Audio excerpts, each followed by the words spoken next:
Bom, enquanto a Duda está colocando ali o fone, queria falar com vocês que hoje a gente vai conversar sobre um tema muito bacana, que é muito interessante, que é como iniciar a advocacia de forma planejada. Como iniciar o escritório de forma planejada, na verdade, né? E aí, muitas pessoas podem falar assim, ah, mas eu já tenho um escritório, eu já estou advogando.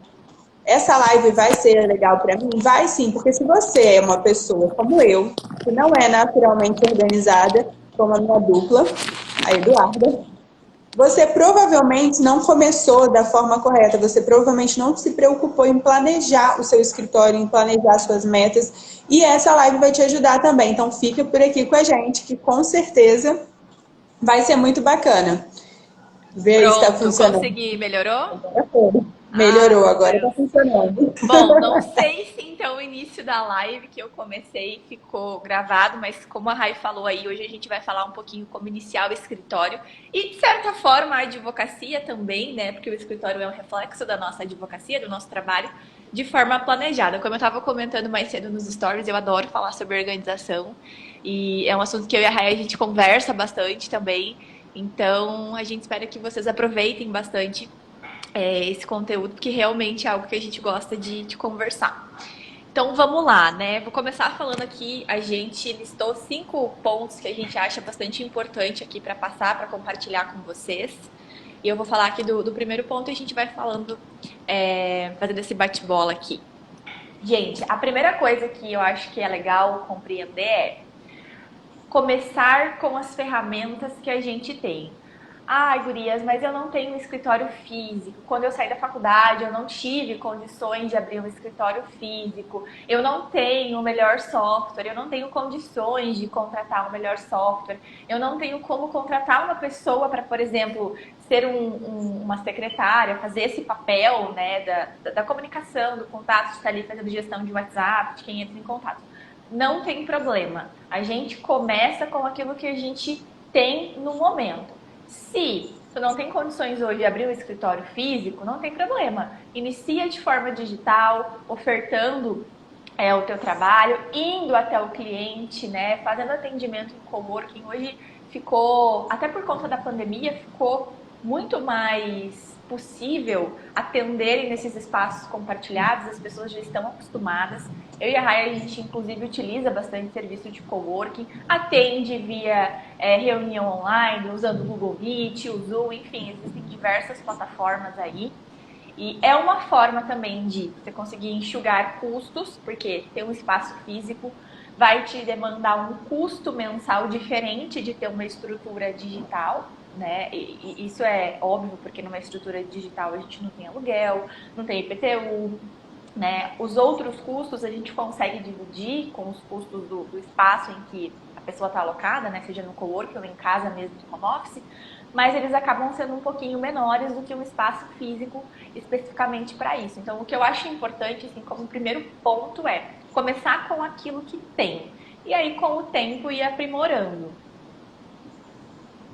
Exatamente, Dudu. E é muito interessante a gente falar sobre isso, porque eu acho que existe essa crença limitante, né, de que a gente precisa de uma estrutura.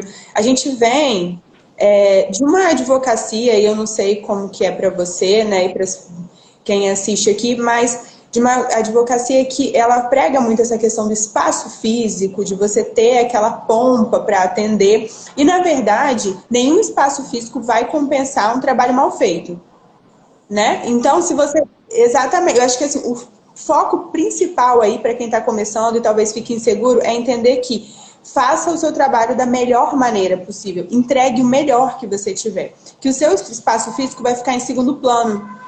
E aí, como a Duda falou, a gente está falando aqui sobre planejamento, né? E é importante, né, enxergar a advocacia como um negócio.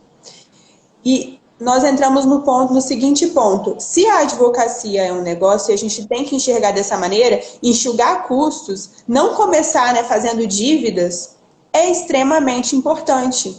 Porque é necessário tirar assim, essa visão que é uma visão amadora mesmo, né, da advocacia autônoma. A gente não está aqui brincando, né? Eu quero resultados, eu quero ali sentir que minha advocacia está funcionando, está me entregando o que eu quero, porque muitas vezes eu estou como associada no escritório, ou se eu estiver numa empresa, eu vou ver ali o resultado financeiro.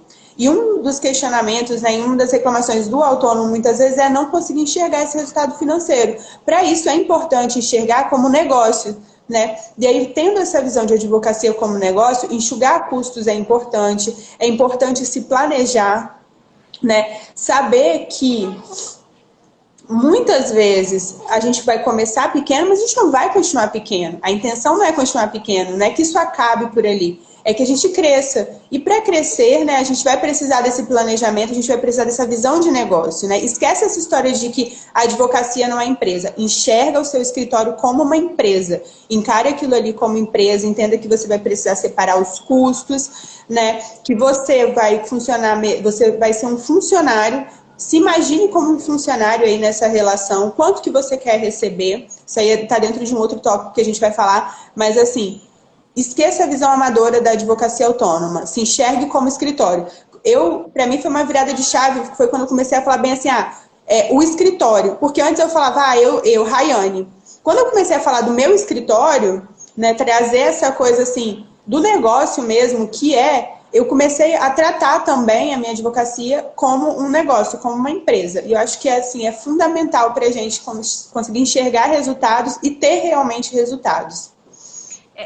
Nesse ponto que tu falou, Raya, quando eu comecei a falar o escritório, né, e não a Rayane em si, é legal a gente ter o nosso nome como marca, né, fazer o nosso nome, mas quando a gente traz essa palavra, né, o escritório, a gente consegue trazer para o cliente que hoje a gente tem um espaço, a gente tem um negócio que vai atendê-lo.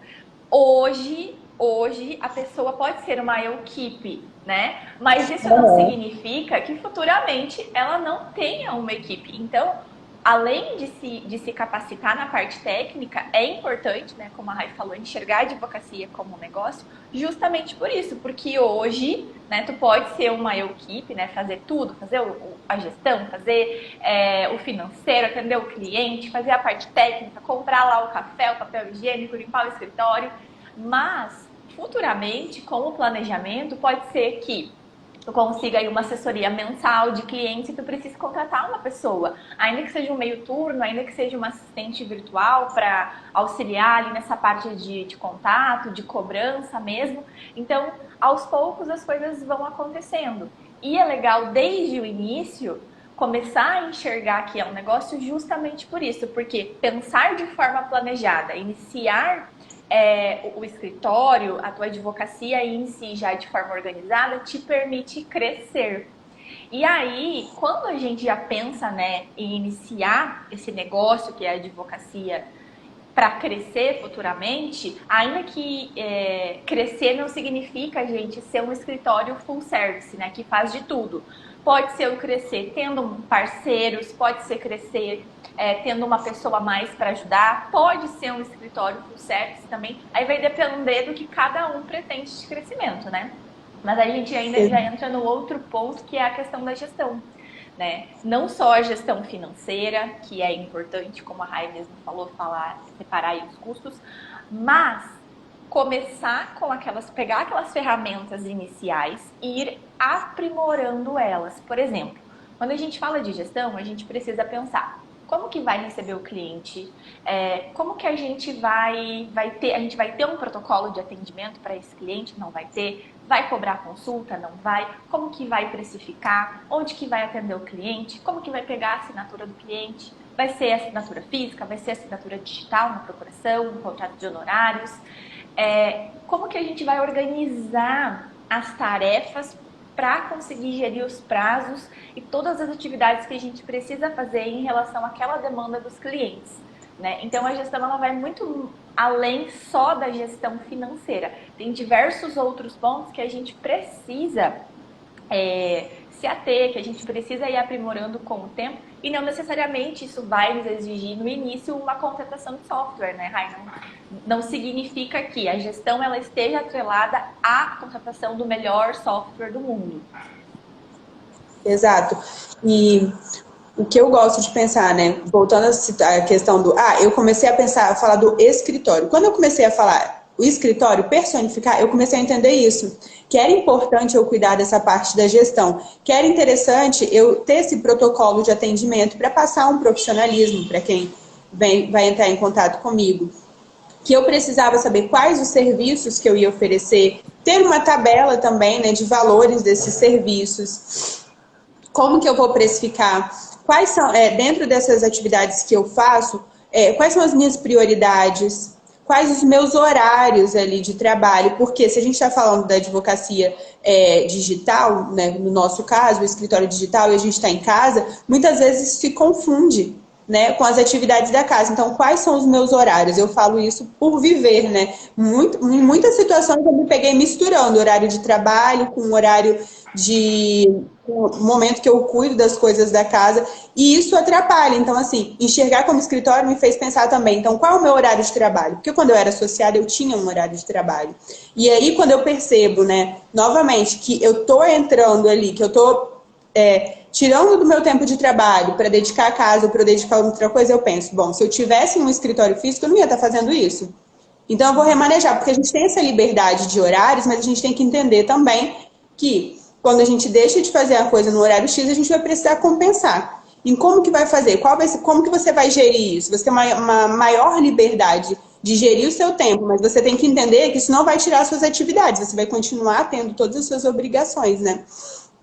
Exatamente. E aí... Pode continuar, desculpa. Não, e aí entra na questão da gestão financeira também, que é o próximo ponto que a gente ia falar. Não sei se você quer fazer uma observação ainda sobre a... Sim, essa questão que tu falou, né, às vezes de misturar horários para a gente ser autônomo. É muito legal poder ser um profissional liberal, fazer os seus horários. Isso é muito legal, porque, por exemplo, se a gente precisa sair para ir no médico, a gente não precisa pedir uma autorização, pedir atestado. Isso era uma coisa que, quando eu trabalhava como funcionária, me incomodava, o fato de precisar sair, de pedir autorização. Porque por mais que seja, nesse exemplo que eu passei, uma questão de saúde, a gente está ali deixando um período de trabalhar, né? E aí, enquanto profissional liberal, a gente tem essa flexibilização. Só que, como a Rai falou, a gente vai precisar, de certa forma, depois acabar compensando. Então, na parte da manhã eu não trabalhei, mas de repente eu tenho que adentrar um pouco à noite, às vezes até à madrugada. E o bom da organização e da gestão é ter um espaço em que a gente consiga ordenar as atividades que a gente tem que fazer. Por exemplo, eu uso hoje o Google Agenda. E aí eu coloco lá todas as atividades que eu tenho para fazer durante o dia. Algumas são fixas, algumas vão alterando. Isso não significa, né, que seja a melhor ferramenta, mas eu gosto, já usei bastante a agenda física também, mas para mim hoje não faz mais sentido. E eu tenho o OneNote, que é da Microsoft, né, que consegue acessar ou pelo próprio computador ou pelo navegador, que eu faço ali a gestão das demandas dos meus clientes. Então, é legal a gente ter essa flexibilidade, sim, mas eu acho bem importante ter essa organização para acabar evitando perder prazo, ou, eu conversei com o cliente na semana passada, mas esqueci que fiquei de mandar um documento para ele, ou ele ficou de me mandar um documento faz 2 semanas e eu não esqueci de cobrar. Enfim, eu acho legal ter essa organização, porque a gente consegue ver como que está fluindo o trabalho, aquilo que a gente precisa fazer, o que a gente precisa cobrar, né? E não necessariamente, como eu falei, vai precisar logo de cara contratar um software. Mas isso não impede de que, aos poucos, tu vá testando alguns que tem no mercado, que são gratuitos ou que são pagos, mas tem versões gratuitas, né? Sim. A ideia a gente sabe que vai começar pequeno, vai utilizar as ferramentas que tem, mas pensando grande, né? Qual é a expansão? Como que eu vou fazer? Nesse momento eu não posso contratar um software. Como que eu vou fazer? Eu vou utilizar uma planilha, eu vou usar o Trello, porque tem algumas pessoas que funcionam bem com o Trello. Eu gosto do Trello só para me lembrar da organização do que eu fiz, mas eu não acompanho pelo Trello, né? Então você vai usar uma planilha, você vai usar o Trello, você já vai começar com software, se você puder, ótimo, bacana também. Mas assim, como que você vai fazer? Aonde você quer chegar? Você vai precisar saber isso para conseguir entender as suas estruturas, porque se você usa uma planilha, em algum momento você vai precisar do software jurídico, você vai ter que migrar essas informações para o software. Como que você vai fazer isso? É importante lembrar sempre isso, que a gente começa pequeno, mas cresce. A intenção é crescer. E para crescer vai precisar dessa uma gestão bem feita e organização, de encarar, né, como são pessoas diferentes. Apesar de você, no início, trabalhar sozinha ou sozinho, você e o escritório são pessoas diferentes, são duas, vamos dizer assim, duas entidades. Você é um funcionário do seu escritório, né? E aí você precisa encarar dessa maneira para conseguir enxergar resultados e para conseguir também crescer. E aí, falando em crescimento, vem a parte que todo mundo gosta, né? Que é a parte financeira. Todo mundo gosta do dinheiro. Porém, eu acho que assim, a parte da gestão dessa questão financeira é muito difícil também, pelo menos para mim. Porque no começo, eu acho que é até natural a gente confundir um pouco, né? As contas do escritório, o que entra para o escritório e o que é nosso. Pelo que eu falei, para mim essa separação escritório-Rayane foi muito importante, porque eu comecei também a fazer toda a separação de gestão, de planejamento, financeira, né? Porque o escritório ele vai precisar de ter seu caixa, porque ele tem que se manter. Ainda que a gente não tenha uma estrutura física, né, no primeiro momento. Peraí, só um minutinho que entrou uma ligação, talvez traga aqui. Então, continuando. Ainda que a gente não tenha uma estrutura física no primeiro momento, que vai demandar um gasto maior, nós temos as contas sim, né? Porque a gente utiliza internet, né? Tem todas as luz, tudo isso, vamos colocar na minha situação hoje, que eu trabalho de casa. Eu tenho uma porcentagem dessas contas que são tiradas do caixa do escritório. Por quê? Porque são despesas do escritório. Internet, além disso, nós falamos aqui, né, como que você vai assinar, né, um contrato? Você vai fazer de forma virtual, você vai fazer presencial? O que você vai precisar, né, para poder manter essa estrutura? Quais são os seus gastos mínimos ali? A gente precisa saber isso. Até para calcular, uma coisa que é muito importante e que muita gente tem dificuldade, o valor da nossa hora, para poder precificar os nossos serviços, né? Porque aí a gente vai saber quanto que eu gasto, quanto que eu tenho de lucro, quanto desse lucro eu posso usar, quanto eu vou reinvestir. Tudo isso a gente tem que pensar, né? No começo, eu acho que, talvez falando sobre essas questões, pareça um exagero. Ó, aqui a Raquel falou aqui, ó, história da minha vida, professora de manhã, pedagoga à tarde, advogada na hora do almoço e depois a minha filha dorme. Às vezes acordo às 4 da manhã para fazer o que precisa ser feito. Eu passo exatamente por isso. Hoje a gente estava conversando, né, Eduarda, sobre essa questão. A gente vai colocando ali os nossos horários de trabalho, mas eu tenho certeza, Raquel, não sei, né, mas talvez você queira que a advocacia seja a sua atividade principal. Então, ainda que você tenha horários reduzidos, tratar a advocacia, né, tratar a sua atividade aí como já um escritório, pensar dessa maneira que a gente está falando, vai fazer você enxergar os resultados, né? Eu precisei, no começo, assim que eu comecei o escritório, eu comecei a advogar com a minha filha pequena. Hoje eu tenho o Matheus pequeno também, mas eu comecei com a aluna recém-nascida, ela tinha 4 meses. E aí eu tinha que fazer essa gestão de eu acordo, eu brinco que eu trabalho antes trabalhava antes dela acordar e depois que ela dormia. Mas eu não podia deixar de trabalhar, porque eu tinha ali meu objetivo de crescimento, eu sabia o que eu queria. Tem que ir se adaptando, né? Aquilo que a gente estava comentando. O bom, a parte positiva de ser um pouquinho profissional mais liberal. microfone. Desculpa. É isso que a gente estava falando antes, né? A parte positiva de ser um profissional liberal, de começar, né? Desse começo é ter essa flexibilidade de fazer esses ajustes. Eu não consigo trabalhar da 1 às 6, não tem problema. Isso não me impede de crescer, isso não me impede de advogar. Eu vou ajustar dentro da rotina que eu tenho, dentro das condições que eu tenho para fazer o meu melhor naquele tempo disponível. Nem que seja como a Raquel falou, acordando aí 4 da manhã. Muitas vezes eu sou uma pessoa da manhã, né? Então, muitas vezes eu prefiro ir dormir um pouco mais cedo do que ficar trabalhando até tarde para acordar mais cedo e aí render mais. Até porque também tem isso, né, gente? Às vezes a gente tá ali super cansado do dia e aí não consegue render tanto quanto gostaria. Então, vale a pena, às vezes, dar uma descansada e no outro dia começar mais cedo, enfim, né, para dar conta das coisas.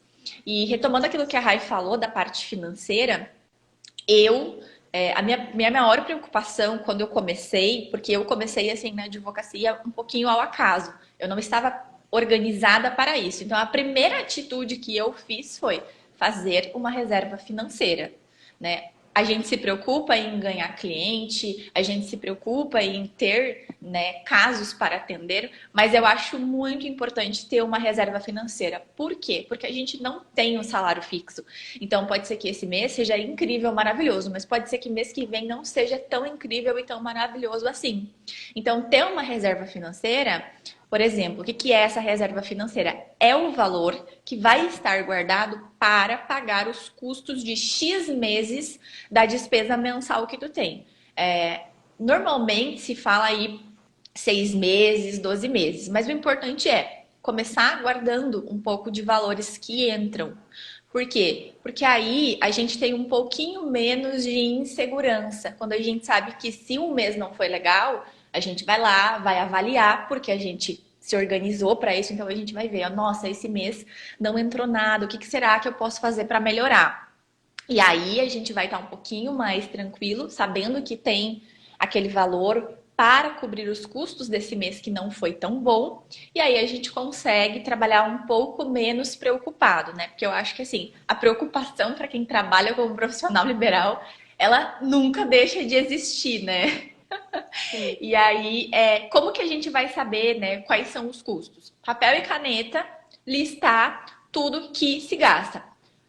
Certificado digital, antivírus, luz, água, café, papel higiênico, paga algum espaço físico, né? Aqui eu e a Raia a gente trabalha em home office nós duas, mas, por exemplo, quando a gente precisa fazer um atendimento no coworking, isso também é um custo que vai entrar na despesa do nosso escritório, né? Então, assim, tem que colocar tudo na ponta do papel, né? OAB é muito importante, né? Ainda que se faça parcelado, é um custo que vai estar dentro das suas despesas. Então, a forma mais simples de fazer isso é pegar papel e caneta e listar tudo para saber qual é o teu custo mensal. E aí, a partir disso, ir separando ali um valor por mês, né? E aí isso vai depender da realidade, das condições de cada um, para ir montando essa reserva. Eu funciono bem assim, né? Só que no começo é difícil até a gente conseguir ali fazer esse pezinho de meia, como se fala, né? Sim. E é importante a gente pensar na reserva, porque, como eu falei, né, enxergando a advocacia como negócio, a gente tem que entender que existe essa variação. Tem meses que são excelentes. E aí, naquele mês que é maravilhoso, você não pode achar que nossa, esse mês foi muito bom. Ah, eu cheguei a um ponto de sabotagem financeira que era o seguinte: comprar cursos e livros. O mês era muito bom, eu enfiava o pé na jaca em curso e livro. E aí eu falava, não, mas é um investimento. Só que aí teve 2 meses que não foram tão bons. E aí, como que eu vou cobrir os custos mínimos ali da minha estrutura? É o que a Eduarda falou, a gente precisa de ter paz para trabalhar, a gente precisa de estar seguro. Então, óbvio, né, muitas vezes você não vai conseguir, desde o início, ter uma reserva financeira. Mas é É trabalhar difícil. pensando em conseguir juntar aí essa reserva para poder ficar com maior tranquilidade. E aí uma sugestão que eu tenho, que funciona bem comigo, pensa em quanto, até para você poder calcular o valor da sua hora, pensa em quanto você quer ganhar. Se você fosse um associado, se você tivesse numa empresa, qual seria o salário que você acha bacana, e além de ser bacana, que condiz com a sua realidade também, né? Porque a gente tem que pensar na situação que a gente tem hoje, na experiência, né, tempo de carreira. Então, assim, o que condiz com a sua realidade que você gostaria de ganhar? Ah, o valor é X, você já vai utilizar. Então, a meta para mim hoje, eu preciso de ter o valor do meu salário mais o escritório. Entendeu? Eu não vou. No mês X foi muito bem, mas eu já recebi o meu salário. Isso aqui vai para o escritório para pagar o do próximo mês. Eu quero investir em alguma coisa. O caixa do escritório tem dinheiro para isso? Eu quero fazer um curso. Eu consigo pagar porque eu tenho na reserva do escritório? Ou eu vou precisar tirar do meu bolso? Porque um curso, dependendo do curso, se a gente falar um curso de gestão, um curso lá relacionado a alguma coisa de direito imobiliário, é um investimento que a gente está fazendo, sai da reserva do escritório também. Eu quero participar de um evento. Eu sou associada da ABA, da ABAME, são associações, né, relacionadas ao direito imobiliário. esses custos, esses Também. gastos que eu tenho, vêm também ali da despesa do escritório. Então a gente precisa Exato. enxergar dessa maneira, porque senão fica deslumbrado. Tem mês que vai entrar, nossa, entrou muito dinheiro, pronto. Roupa, sapato, e é tudo investimento, né? Não, porque eu tenho que ter uma boa imagem. Claro! Maquiagem, Imagem como conta, não, assim? vou Vou fazer atender o cliente cursos. sem Gente, eu maquiagem? gastava com curso. Jesus amado, não tá no gibi. Então, assim, pensar realmente, eu tô brincando, mas é pensar na estrutura, pensar nos gastos e encarar aquilo ali de uma maneira que te dê um mínimo de previsibilidade, né? Como a gente falou, Exatamente. eu não, talvez tenha uma sequência de meses ruins. No começo é muito difícil, a gente É. passou e ainda passa por momentos difíceis. Então, assim, ter essa consciência de que é difícil, mas que a gente tem que trabalhar sempre com o crescimento, tentando ter uma previsibilidade para ter uma tranquilidade de trabalho também maior, né? Exatamente. Até eu achei legal, esses dias estava assistindo uma aula da Mariana Gonçalves e ela estava falando sobre investimentos, né? E isso que a Rai comentou de, olha, né? Comecei a comprar curso, ou quero fazer um curso, quero participar de um evento, né? Essa questão, gente, de comprar curso, quem nunca enfiou o pé na jaca comprando curso, né? Que atire a primeira pedra, porque socorro. E aí eu achei legal ela falando assim, que no começo, ela dando uma diretriz de quais são os investimentos iniciais para quem está começando. A primeira coisa é a capacitação técnica. A segunda coisa é a gestão. Por quê? Porque sem gestão a gente não cresce. E a terceira coisa é a conquista de clientes, ou seja, investir mais para trazer mais clientes. Não que a gente não faça isso desde o começo, só que no começo a gente precisa se preocupar mais ainda com a parte técnica para conseguir compensar ali a falta de experiência. Né? Então, eu particularmente concordei com esse posicionamento dela, porque realmente nem sempre com o caixa ali a gente vai conseguir investir na parte técnica. Mas ainda que precise tirar dinheiro do próprio bolso, para mim esse hoje é o investimento principal. Conhecimento técnico, e aí com o tempo a gente vai construindo, né, o caixa e se preocupando com gestão e com outras ferramentas para conquistar clientes. Exato. E é bacana a gente pensar nessa ordem de prioridade também, para não se perder no que está fazendo. Porque quando a gente começa, quer abraçar o mundo. Então, eu, pelo menos, eu comecei no digital. Então, eu quero fazer curso de marketing digital, eu quero fazer curso de gestão, eu quero fazer 10 cursos relacionados ao direito imobiliário, porque eu preciso de conhecimento prático. Primeiro, isso causa uma angústia enorme, porque a gente não consegue fazer tudo. Segundo, a gente não vai precisar, talvez, naquele momento, de utilizar aquele conhecimento. É o que a gente está falando, gestão é importante desde o começo, mas você consegue ali pesquisar. Hoje a gente tem muitas ferramentas, né, YouTube, gratuitas. né? Então, exato, a gente consegue pesquisar muita coisa, né, sem ter a necessidade de começar investido num curso que tem um valor mais alto. E aí, investir no que é importante, porque lá no começo foi falado, eu acho que, assim, não tem como discordar disso. Um trabalho bem feito vai compensar qualquer coisa, né? É óbvio que, nossa, você não vai atender uma incorporadora agora. Talvez uma incorporadora queira um escritório físico. Não sei, porque a própria Mariana fala que atende incorporadores e ela não É, tem um escritório físico. Vai depender aí do seu modelo de escritório. Mas, assim, nesse início, o conhecimento técnico, né, você é conseguir muito entregar o importante. melhor serviço é muito importante. Até para você conseguir conquistar mais clientes, para você ter o que gerir, né? Porque se o cliente ele vem, ele não te indica, ele não gosta do seu serviço, ele vai sair falando mal, isso aí vai ser um trabalho que vai ser contrário, né, a tudo que você está fazendo. Então é muito importante investir aí no conhecimento técnico que vai ajudar até essa orientação, para não ficar tão perdido no começo. Porque assim, eu gastei muito com muitas coisas que eu não precisava naquele momento, que eu fui precisando, né, no decorrer do meu trabalho. E alguns que eu nem precisei, para ser bem sincera, sincera, né? Algumas coisas assim que eu nem alguns cursos que eu não fiz por questão de tempo, né? Então, assim, é bacana a gente ter essa consciência e analisar, né? Tentar pensar ali realmente no que vale a pena, no que se está dentro da prioridade, se está dentro do que a gente pode investir naquele momento também. Exatamente. É tipo roupa, né? Às vezes a gente compra, deixa ali com a etiqueta e nem usa, né? Isso Exatamente. acontece com alguns cursos também, né? Porque a gente pensa, não, tá barato, vou conseguir pagar, então eu vou fazer. Ou pelo menos vou deixar ali que quando eu tiver um tempinho eu faço, né?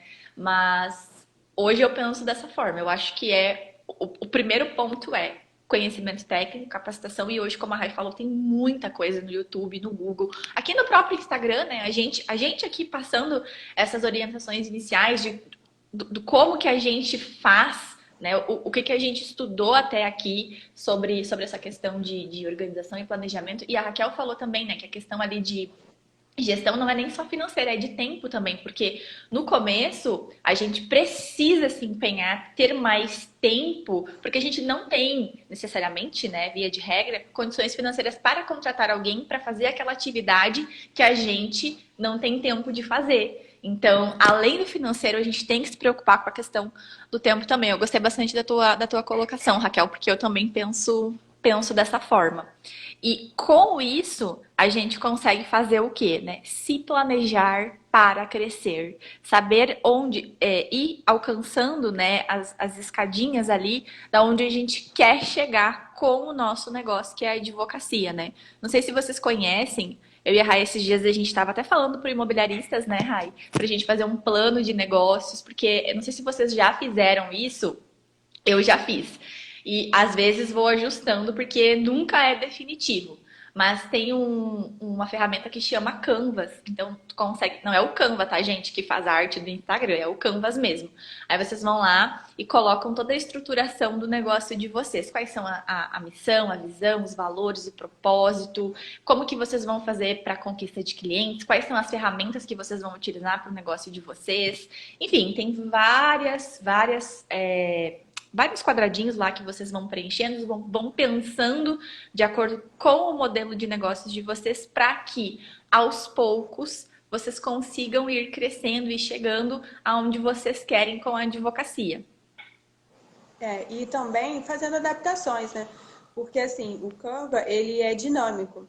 Eu falo porque quando eu comecei, eu queria muito um escritório físico, por ter essa visão, né, aquela crença limitante de que eu precisava de uma estrutura física. Depois eu fui percebendo que a minha prospecção no digital, ela é muito boa. Então, ao invés de investir numa estrutura física, eu posso investir no Google Ads, que hoje é permitido, né, pela OAB. Sim. Então, vai ser um outro investimento. E ali eu também vou pensar no modelo de negócio. Por quê? Porque hoje, para mim, é mais interessante um escritório digital do que um escritório físico. E pode ser que isso mude novamente. Em algum momento eu perceba que eu vou precisar dessa estrutura física. E aí eu vou repensar ali esse plano de negócio. Mas é interessante ter o plano de negócio e conseguir visualizar, né? A gente não precisa fazer nem naquele modelo do Canva que, se vocês forem procurar, se jogarem na internet, vocês vão ver lá que é aquele A4, né? Colocando, você pode fazer uma planilha, você pode fazer no Word, anotar na sua agenda. A primeira vez que eu comecei a fazer, eu nem conhecia o Canva, foi anotando na minha agenda. Assim, o que eu queria, como que eu queria. Eu não pensei inicialmente nessa questão de missão, visão e valores, porque eu, na época, não tinha ainda conhecimento de que era preciso também, e é interessante a gente saber desde o começo isso, né? Esse dia eu estava falando no Stories sobre o que é um valor inegociável para você. Porque isso vai influenciar no seu trabalho, nas parcerias que você faz, né? Então, assim, ter isso bem desenhado, ter o seu plano de negócio ali, vai te ajudar a ter uma orientação, né? De saber onde você quer chegar e saber os passos que você precisa para isso. Ainda que no decorrer do caminho isso mude, né? Uma coisa que eu acho legal é assim, a gente fala de plano de negócios, mas isso não é só, gente, para quem é advogado autônomo, é profissional liberal, abrir o seu escritório, tá? Isso é para quem está na advocacia, está trabalhando, inclusive para outros escritórios, ou que tem, de repente, parceiros fixos. Eu tenho alguns parceiros. Então, o que eu fiz, Eduardo? Eu peguei uma planilhazinha como eu falei pra vocês, eu uso o OneNote, né? Eu fiz uma planilhazinha lá e coloquei como eu me via em 2, 5 e 10 anos. Não necessariamente peguei o modelinho do Canvas, como a Rai falou. Eu comentei porque ali tem um norte de algumas coisas para vocês pensarem. Mas eu acho legal a gente fazer isso por uma razão muito simples. A gente conseguir enxergar que está crescendo. Saber, pelo menos, conseguir ver, putz, eu errei aqui. Aqui eu acho que eu deveria ter feito de forma diferente. Como que eu vou poder melhorar? Porque, pelo menos eu, gente, tenho dificuldade de ver que eu conseguir conquistar algo, que eu conseguir crescer. Eu sou a pessoa que foca nas coisas que estão dando errado, né? Não tô falando que isso é certo, mas é assim que eu funciono. Então, se eu não anoto, eu não consigo enxergar isso. E eu acho legal falar sobre isso para vocês, porque, como a gente comentou lá no começo, hoje vocês são uma equipe. Se vocês são sozinhos, ou ainda que tenham um parceiro ou outro, mas vocês que estão ali pensando no negócio de vocês, daqui a pouco vocês começam a crescer, e aí vocês olhando, né, esse plano aí de carreira, enfim, vocês conseguem pensar, puxa, eu já estava me planejando para isso, que legal, eu consegui. Pode ser que demore, mas eu acho legal por conta disso, para conseguir saber que as coisas estão caminhando, de repente dando uma velocidade com a qual a gente gostaria, dando errado algumas coisas no meio do caminho, mas elas estão caminhando mais para perto daquilo que a gente almejou. Sim, né? E aí, ter essa noção, ter o plano de negócio, fazer essa questão, todos esses pontos que a gente abordou aqui, né? Desde a gestão de tempo, a gestão do negócio, gestão financeira, encarar ali a advocacia realmente como um negócio, entender que a gente precisa superar algumas crenças limitantes como essa, né? Da necessidade de um escritório físico para trabalhar, faz com que torne-se mais palpável, sabe? A gente Exatamente. consegue ver melhor o que está acontecendo. É o que você falou, eu consigo enxergar melhor os resultados ou até a falta deles. Porque, assim, vamos dizer, hoje, o que eu trabalho principalmente com regularização. Na parte da regularização, qual é a minha meta de clientes? Eu consegui? Eu não consegui? Essa meta é palpável? Porque lá no início eu colocava uma meta que não era palpável nem para minha execução, nem para prospecção mesmo, para minha realidade ali. Isso me gerava uma frustração. Então, o que eu consigo atender com o que eu tenho hoje? Ah, então se eu conseguir mais do que isso, eu vou precisar de parceiros? Quais são os parceiros que eu imagino, né? Quais são as parcerias que eu posso fazer ali se eu tiver uma demanda maior? O plano de negócio ele vai ajudar a enxergar isso tudo. Ver onde você está Exatamente. acertando e principalmente onde você está errando. Porque a Eduarda falou, né? Ah, eu costumo focar no negativo, né? No que ali, aonde está dando errado. Mas é muito importante saber onde está dando errado para corrigir, para não ficar ali quebrando a cabeça fazendo a mesma coisa. E às vezes para desistir, porque talvez não seja, né? Vamos dizer, eu trabalho com direito imobiliário, mas aqui onde eu estou, não é interessante para mim, pelo menos por enquanto, pelos contatos que eu tenho, pela minha vivência, focar na parte rural. Aí, digamos que eu adoro trabalhar com uma parte do direito imobiliário que envolve, né, propriedades rurais e eu quero insistir nisso. Se eu tenho ali meu modelo de negócio, se eu tenho ali minha questão de gestão financeira, se eu sei o que eu quero, eu vou perceber em algum momento que, cara, não está dando certo. Ou eu vou mudar minha forma de prospecção, ou vou pensar em parcerias em outras localidades, Isso que eu ia ou eu vou comentar. adaptar e vou deixar de lado aquilo ali, porque não faz sentido para mim. Então, é muito Exatamente. importante para a gente conseguir ter essa visão, né? De que do que se está crescendo, se não está, onde a gente está errando, e começar a tornar mais palpável mesmo esse crescimento do escritório, da nossa advocacia, né? De forma profissional mesmo. Porque, para mim, assim, foi uma. Qual foi a minha virada de chave quando eu comecei a perceber melhor os meus resultados e aonde eu estava errando? Quando eu fiz isso e quando eu deixei de enxergar a advocacia de forma amadora. E até as pessoas ao seu redor, elas vão te tratar de uma maneira diferente. Porque antes, as pessoas falavam bem assim pra mim, ah, você trabalha? Quando eu parei? Em qual momento eu parei de trabalhar? Porque assim, eu saí do escritório que eu era associada e eu comecei na advocacia autônoma. Então, as pessoas não conseguiam enxergar o meu trabalho. Aí hoje, quando me perguntam, ah, você trabalha? Eu falei, sim, eu tenho um escritório. Aí já a pessoa para, um Opa, pera escritório? lá. É um escritório. Mas aonde que fica? Eu falei, olha, a estrutura é digital, é um escritório digital, mas eu atendo em tal lugar. As pessoas já te enxergam de uma maneira diferente também, porque elas Exatamente. enxergam esse profissionalismo em você. Então, tudo isso que a gente está falando aqui é exatamente para trazer esse profissionalismo para a sua advocacia, para que as pessoas enxerguem e respeitem mais também, e para que você veja os resultados. Como a gente procura, né, enxergar os nossos resultados e as nossas dificuldades ali no nosso crescimento. Exatamente. É bom a gente ter esse paralelo justamente para saber, olha, é um começo, então as coisas vão caminhando, elas vão acontecendo, só que a gente precisa entender em que ponto que a gente vai precisar mexer, em que ponto que a gente vai precisar melhorar, onde que a gente está errando, onde que a gente está acertando. E eu espero que essa live tenha ajudado você de alguma forma. né? Porque são coisas que a gente faz, que a gente já testou, que a gente já validou. E aqui, gente, é uma coisa muito legal que eu particularmente gosto de fazer é testar. Não adianta, eu não sei se vai dar certo tal coisa. Bom, vamos testar para ver. Eduarda, por quanto tempo? Não sei, 3, 5 meses. Faz um teste ali, a depender do que for. Por exemplo, eu vou utilizar, como a Rai falou, o Trello para me organizar. Ou eu vou utilizar uma planilha de Excel para me organizar. Faz um teste. Testa ali 2, 3 meses, vê se faz sentido para ti. Se não fizer, troca, não tem problema.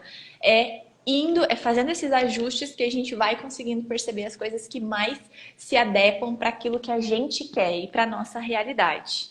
Então, muito obrigada por vocês terem participado da live. Semana que vem a gente tem mais uma live, quarta-feira também, a gente vai falar sobre inventário extrajudicial. Olha, gente, obrigada por vocês ficarem aqui. Raquel, muito obrigada. Olha, exatamente. Forte nisso mesmo. É um processo. A gente vai passar por diversas fases e eu vou te falar. Existe sempre um pouco de angústia aí na nossa atuação. Nossa, demais. Porque empreender, seja em qual área for, é difícil, gente. É difícil, é demais. Trabalhoso. A gente convive ali com algumas instabilidades. Precisa o tempo inteiro encarar os nossos desafios mesmo, porque o nosso maior desafio ali é estar o tempo inteiro conseguindo enxergar o que está fazendo. Então, assim, é difícil e é um processo mesmo. E nós estamos aqui para o que você precisar, Raquel. Precisando, manda um direct. Exatamente, conversa com a gente. Essa ideia porque nós entendemos essas angústias. Como a Duda falou, semana que vem nós temos live sobre o inventário extrajudicial. Na próxima quarta-feira, né? Nossas lives são as quartas-feiras e nós aguardamos vocês. Muito obrigada por participar. Tchau, gente. Bom feriado para todo mundo. Tchauzinho. Até mais.